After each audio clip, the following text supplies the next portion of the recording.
যে কোনো জিনিস পাওয়ার আগে তার মূল্য থাকে অনেক বেশি, কিন্তু একবার পাওয়া হয়ে গেলে সেটা পুরো ফেলনা হয়ে যায়, তখন আর কোনো দামই থাকে না।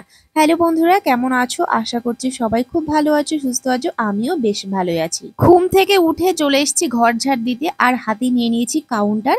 ঘর ঝাড় দিতে দিতে যেটুকু নাম জপ হয়।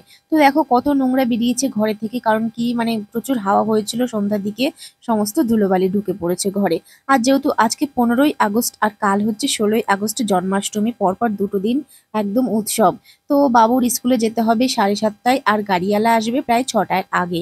তো ওকে ঘুম থেকে আমি 5টার সময় উঠিয়ে দিয়েছি। ও কিছুতেই তো ঘুম থেকে উঠতে যাচ্ছে না, কিন্তু জোর করে আমি ওকে তুলে দিয়েছি স্কুলে যাওয়ার জন্য। আগের বছর স্বাধীনতা দিবসে ও যায়নি, কিন্তু এবছর আমি ওকে পাঠাবো, কারণ স্কুলের সমস্ত মানে অনুষ্ঠানে বাচ্চাদের যাওয়া উচিত। না হলে ওরা শিখবে কি করে যে 15ই আগস্ট কি করতে হয়, কেন এই দিন, সমস্তটাই ওদের জানা দরকার। স্বাধীনতা দিবসের জন্য ওর বাবা কালকে বাজার দিয়ে নিয়ে এসেছিল হাতের ব্যাজ নিয়ে এসেছিল, ব্যাজ বলছি কেন, হাতের ব্যান্ড নিয়ে এসেছিল, তারপর জামার যে পকেটে মারার ব্যাজ, তারপর স্টিকার, সমস্ত কিছু নিয়ে এসেছিল। তো সেগুলো ওকে এখন পরিয়ে দিচ্ছি, দিয়ে ওকে এখন স্কুলে পাঠিয়ে দেবো। আর এত সকালে তো রান্না বান্না কিছুই হয়নি, টিফিন খাওয়ার জন্য ওকে আমি পয়সা দিয়ে দিয়েছি।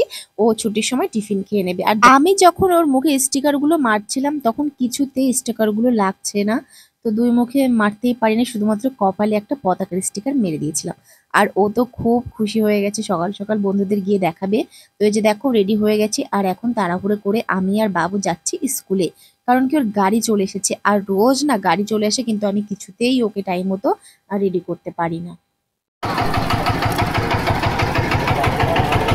বস বাবু টাকা। ওকে স্কুলে পাঠিয়ে দিয়ে রান্না বান্না শুরু করে দিয়েছিলাম। আর এদিকে দেখো আজকে রান্না হচ্ছে কলাইয়ের ডাল, আর তার সাথে ভেজেছিলাম চিপস। কালকে এসেছিল একটা লোক অনেক রকমের চিপস নিয়ে, তো এই চিপসটা আর বিভিন্ন কালারের লম্বা লম্বা চিপসটা রেখেছিলাম। আমার না নিরামিষ ভাতের সাথে চিপস খেতে খুবই ভালো লাগে, তার জন্য 2 প্যাকেট নিয়ে নিয়েছিলাম। আর আমার বাবুও চিপস খেতে খুবই ভালোবাসে, ওকে যদি মানে শুধু শুধু চিপস খেতে দাও ও পুরোটাই খেয়ে নেবে। তো চিপসগুলো ভেজে রাখলাম, দিয়ে এখন কোটোর মধ্যে ভরে রাখছি, না হলে কি বলতো নরম হয়ে যাবে। হাজবেন্ড রাত্রেবেলা গেছিল নাইট ডিউটিতে, সকালবেলা বাড়ি চলে এসেছে, আর আমার রান্না বান্না কমপ্লিট হয়ে গেছে।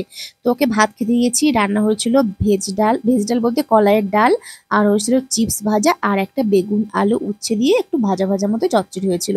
তো খেয়ে দিয়ে চলে গেল বাজারে, কারণ কি বলতো ঝুল ঝাড়বো, যেহেতু পুজো জন্মাষ্টমী।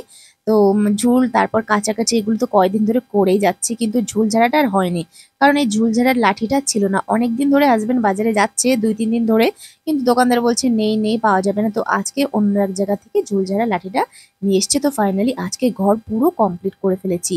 3টে ঘরে সমস্ত সানসেটের জিনিসপত্র সব লাবিয়ে ভালো করে ঝেড়ে, তারপর খাটের তলা, তারপর যা কিছু যাবতীয় আছে ঘরের সমস্ত কিছু একদম পুরো ক্লিন করে ফেলেছি। আর এবার আমার মনটা শান্তি লাগছে। যতক্ষণ না আমি ঘরটা পরিষ্কার করতে পারছিলাম আমি কিছুতেই শান্তি পাচ্ছিলাম না। তো এখন আমি পুরো নিশ্চিন্ত। আমি বরাবরই ঘরবাড়ি গোছাতে খুবই ভালোবাসি। পরিষ্কার পরিচ্ছন্ন ঘরে থাকতে আমার খুবই ভালো লাগে। নোংরা ঘরবাড়ি একদমই পছন্দ করি না। কিন্তু কি করব, এক বাড়িতে 4-5 জন সদস্য হলে না হয় না ঠিক। আর বাড়িতে বাচ্চা থাকলে তো কোনো কথাই হবে না। তো এই যে দেখো ঘরবাড়ি পরিষ্কার করতে করতে হাতে কি পেলাম, আমার মম বেবি চ্যানেল সিম্পল লাইফের প্লে বাটন। তো এটা তো 1 লাখ হলে তবেই পাওয়া যায়। আর যখন আমার 1 লাখ সাবস্ক্রাইবার হয়নি, মানে খুব কাছাকাছি, তখন আমি এতটা খুশি ছিলাম যে কবে হাতে পাবো, কবে পাবো, পুরো পেয়ে গেলে হয়তো রাজ্য জয় করে ফেলাবো, এতটা খুশি ছিলাম। কিন্তু দেখো যখন পেয়ে গেছি এটার আর কোনো মূল্য নেই, এভাবে আলমারির মধ্যে পড়ে আছে।